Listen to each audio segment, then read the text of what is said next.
بسم اللہ الرحمن الرحیم. جے کے نیوز کے پروگرام دا انوسنٹ کوسچن کے ساتھ فرید قریشی حاضر خدمت ہے. ناظرین، میڈیا میں کام کرنے کا شوق لاکھوں لوگوں کو ہوتا ہے، لیکن ان میں سے صرف چند ہزار لوگوں کو کام کرنے کا موقع ملتا ہے، اور ان ہزاروں میں سے صرف چند سو لوگ ایسے ہوتے ہیں کہ جو اپنی پہچان بنا سکتے ہیں، اور ان چند سو لوگوں میں سے صرف چند لوگ ایسے ہوتے ہیں کہ جو ایسا نیا کام کرتے ہیں کوئی کہ جو ان کی پہچان بن جاتا ہے. ایسی ہی ایک شخصیت ہمارے درمیان موجود ہیں کہ جنہوں نے صرف کچھ ہی سالوں کے اندر ایسا نیا کام کیا کہ ساری دنیا میں ان کی پہچان بن گیا. آئیے آپ کی ملاقات کرواتے ہیں اقرار الحسن سے. السلام علیکم اقرار صاحب، بہت بہت شکریہ، آپ نے ہمیں ٹائم دیا. آپ کا شکریہ جی، آپ نے وقت دیا. تھینک یو سو مچ. آپ سے اپنی ذات کے بارے میں چند باتیں پوچھیں گے کیونکہ لوگ آپ کے بارے میں بہت کچھ جانا چاہتے ہیں، آپ سے بہت پیار کرتے ہیں. یہ بتائیں، آپ کو میڈیا میں کام کرنے کا خیال کیسے آیا؟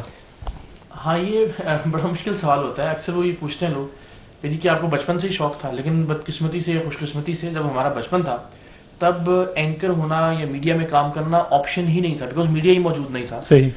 ایک پاکستان ٹیلی ویژن تھا اور ظاہر کوئی خاص خوشی نہ ہوتی کسی کو بھی وہاں جا کے. صحیح. یہ فینومینا سمجھ لیجئے کہ 2004 کے بعد سامنے آنا شروع ہوا، جب لوگوں کو لگا کہ یہ بھی ایک فیلڈ ہے، یہ بھی ایک شعبہ ہے، یا یہ بھی ایک ایسا طبقہ ہے کہ جسے جوائن کیا جا سکتا ہے. سو بالکل یہ 2004 کے قریب ہی بننا شروع ہوا، اور اس کی وجہ یہ تھی کہ ہم کالج میں، گورنمنٹ کالج لاہور سے چونکہ میں نے ماسٹرز کیا، تو ان دنوں میں ڈبیٹس کیا کرتے تھے، وہاں کے کالج میگزینس کو ایڈٹ کیا کرتے تھے. سو جو غیر نصابی یا ہم نصابی سرگرمیاں تھیں ان میں بہت زیادہ عمل دخل تھا. تو ایک تھوڑا سا زام تھا کہ میں شاید بہتر بول سکتا ہوں. صحیح. تو آئی تھاٹ کہ لیٹس ٹرائی، کوشش کرتے ہیں. تو جو اس وقت آپ نے خواب دیکھا، اب کیا سمجھتے ہیں اس جگہ پہ آپ پہنچ چکے ہیں، یا ابھی آپ کو کچھ ایسی چیزیں کرنی ہے جو آپ کا؟ میں کہہ رہا ہوں نا کہ میں نے کوئی خواب دیکھا ہی نہیں. اچھا. بیکاز نئی فیلڈ تھی. ٹی وی پر ذرا تھوڑا سا ہم فیسینیٹ ہوا کرتے تھے. اس وقت فائزہ داؤد ایک بہت بڑا نام تھی نیوز اینکرنگ میں. دبئی سے لوگ براڈ کاسٹ کیا کرتے تھے، ARY اور دوسرا ایک چینل بھی. تو یہ فیسینیشن تھی کہ ٹی وی پہ آئیں گے. یہ فیسینیشن تھی کہ تھوڑا بہت ٹھیک بول لیتے ہیں تو کوشش کر کے ذرا مزید اس کو نکھار لیں گے. اور یہ فیسینیشن تھی کہ دبئی جا کے کام کریں گے. اور ابتدائی طور پر تنخواہ سنا کرتے تھے ان نیوز اینکرز کی، اگرچہ کہ وہ افواہیں تھیں، لیکن ان سے بھی ایک فیسینیشن تھی. سو ان سب چیزوں نے مل کے کوئی ایسا سچ گول اس وقت، سچی بات یہ ہے کہ ڈیسائیڈ نہیں کیا تھا. وقت کے ساتھ ساتھ چیزیں طے ہوتی رہیں. صحیح. آپ کے کام کو بہت سے لوگ پسند کرتے ہیں. یہ ایک نئی چیز تھی پاکستانی میڈیا میں. یہ خیال آپ کو کیسے آیا کہ اس طرح کے پروگرام کریں کہ جو پہلے کسی نے نہ کیے ہوں؟ یہ بھی سچی بات ہے. بس میں یہ سمجھتا ہوں کہ اللہ تعالیٰ آپ سے کام لیتا ہے. کوئی ہم نے پلان نہیں کیا تھا کہ سرعام اس طرح کا شو ہوگا. جب ہم بیٹھے تھے پہلی بار، کیونکہ حادثتاً ایک پروگرام مجھے ملا تھا، میں نیوز اینکرنگ کیا کرتا تھا، ایک سلاٹ خالی تھا. مینجمنٹ نے کہا یار اس کو ذرا دیکھیں اگر اس پہ کر سکتے ہیں وہ ایک دن کے لیے. میں نے وہ کیا، اس کی ریٹنگ شیٹنگ ذرا آپ کو پتہ ہے وہ ٹھیک آ گئی. انہوں نے کہا جیسا اسی کو کنٹینیو کریں. تو وہ ہم نے ARY اسپیشل کے نام سے اس کو کنٹینیو کیا. یعنی اس کا نام بھی کوئی نہیں تھا، آلریڈی اس کے گرافکس وغیرہ بنے ہوئے تھے. تو ہم اسی پہ ایک پروگرام 4-5 مہینے تک کرتے رہے. پھر ہم نے بیٹھ کے سوچا، جب اس 4-5 مہینے میں I did well in terms of rating. تو مجھے کہا گیا کہ جی اس کو اب نام بھی دے دیتے ہیں کوئی.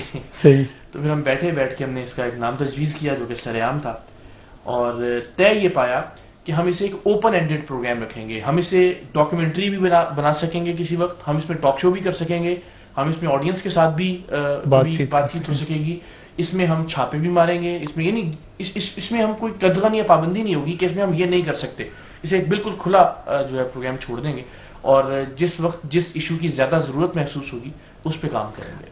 جب آپ چھاپے مطلب مارتے ہیں تو اس میں بہت طاقتور لوگوں پہ ان کی مفادات کو ضرب پڑتی ہے، ان کی طرف سے آپ کو تھریٹس ملتی ہوں گی. اس کو مینج کیسے کرتے ہیں؟ لیکن جب آپ کسی کی روزی پہ اگرچہ کہ وہ حرام ہوتی ہے اس پہ ٹانگ ماریں گے، تو اب دیکھیں کسی سیٹ کی چلتی ہوئی فیکٹری آپ کی وجہ سے بند ہو جائے، بالکل، اور اس کا دل بند ہونے والا ہو جائے، تو وہ تو کچھ بھی کرے گا آپ کے لیے.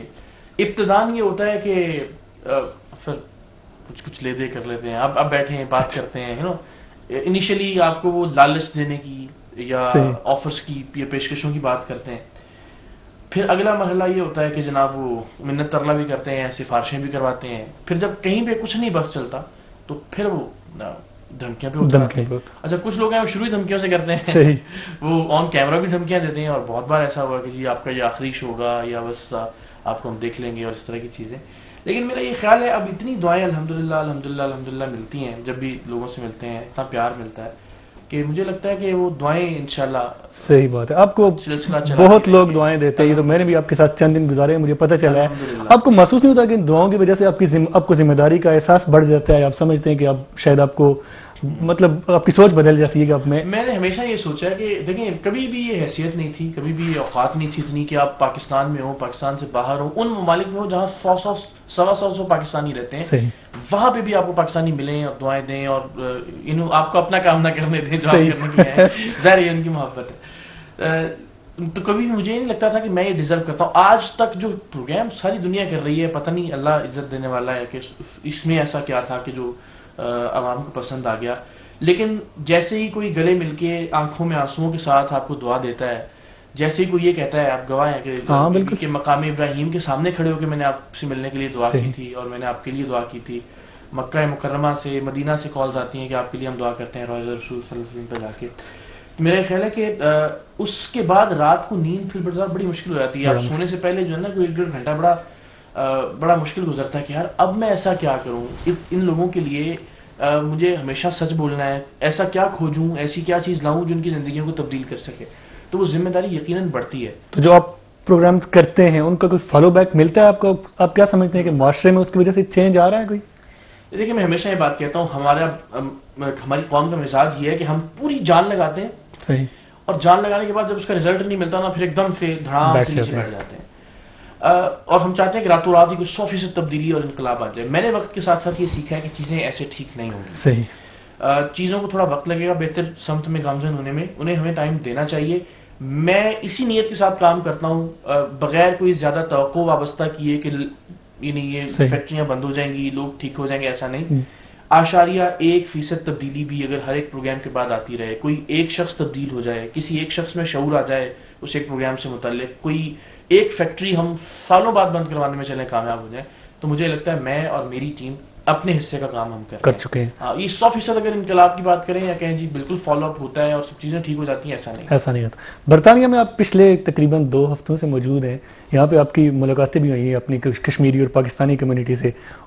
ان کے بارے میں آپ کیا کہتے ہیں کہ وہ پاکستان کے بارے میں کیسا سوچتے ہیں اور وہ کچھ کرنا بھی چاہتے ہیں پاکستان کے لیے، ان کی دعائیں بھی پاکستان کے ساتھ ہیں، ان کو آپ کیا کہنا چاہیں گے؟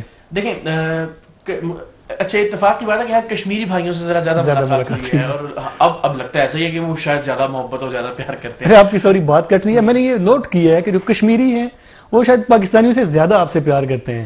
ہاں میں وہی کہہ رہا ہوں نا، کیونکہ ابھی ملاقات ہی زیادہ ان لوگوں سے ہوئی ہے، انہوں نے بہت پیار دیا، آپس میں ناراضگیاں بھی ہوئی ہیں ایک دوسرے کی کہ آپ نے ہمیں وقت دیا، تو یہ ظاہر ان کا پیار ہے.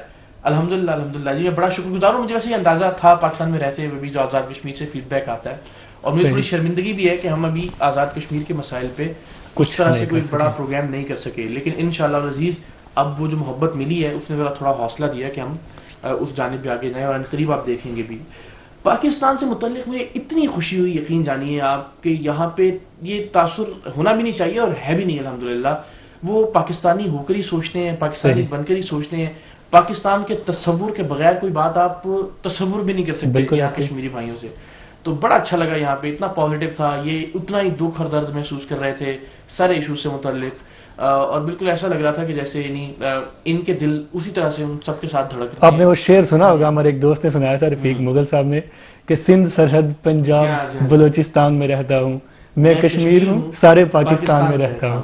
26 اکتوبر کو کشمیری 1 ملین مارچ کر رہے ہیں سابق وزیر اعظم آزاد کشمیر بیرسٹر سلطان محمود چودھری کی قیادت میں. اس پہ آپ کشمیری اور پاکستانی کمیونٹی کو پیغام دیں تاکہ وہ اس میں کیسے مطلب شرکت کریں، اور اس کو کیا سمجھتے ہیں اس کا بھی فائدہ ہوگا؟ اس طرح کے بہت سارے مارچز ہوئے ہیں پہلے، اس طرح کی بہت ساری ریلیز نکالی گئی ہیں، اس طرح کی بہت ساری کانفرنسز، سیمینارز، تقریریں، بہت کچھ کر کے دیکھ لیا ہم نے. ضرورت اس بات کی ہے، میں ہمیشہ کہتا ہوں کہ جب تک آپ کا یقین نہیں ہے جو بات آپ کہہ رہے ہیں، صحیح، شاید سریام کے بھی لوگوں میں تھوڑی بہت پسندیدگی ہے کہ جب تک میں خود کنونسڈ نہیں تھا کسی پروگرام پہ یا کسی ایک جملے پہ یا کسی ایک لفظ پہ، تب تک میں نے اسے آنر نہیں کیا. تو جب تک یقین نہیں ہوگا، پوری ایمانداری اور ایمان کے ساتھ یہ بات نہیں کی جائے گی، تب تک اس کا رزلٹ ہمیں نہیں ملے گا. مجھے لگتا ہے علامتی طور پہ اب صرف ایک صرف مارچ برائے مارچ کی بجائے ذرا تھوڑا سا ایمانداری سے اس مسئلے کے حل کے لیے اگر یہ انشاءاللہ کیا جائے گا، اور میری بڑی شدید خواہش ہے، میں پھر معذرت خواہوں کہ میں یہاں رک سکتا اگر کچھ دن تو میں اسے کور کرتا، میرے لیے بڑا اعزاز ہوتا ہے، لیکن وہاں رہتے ہوئے پاکستان میں بھی جو کچھ ہم اس کے لیے کر سکتے ہوں گے انشاءاللہ اس مقصد کے لیے وہ کریں گے، اور آئی ہوپ انشاءاللہ ایک اچھا تبدیلی آئے گی. بالکل.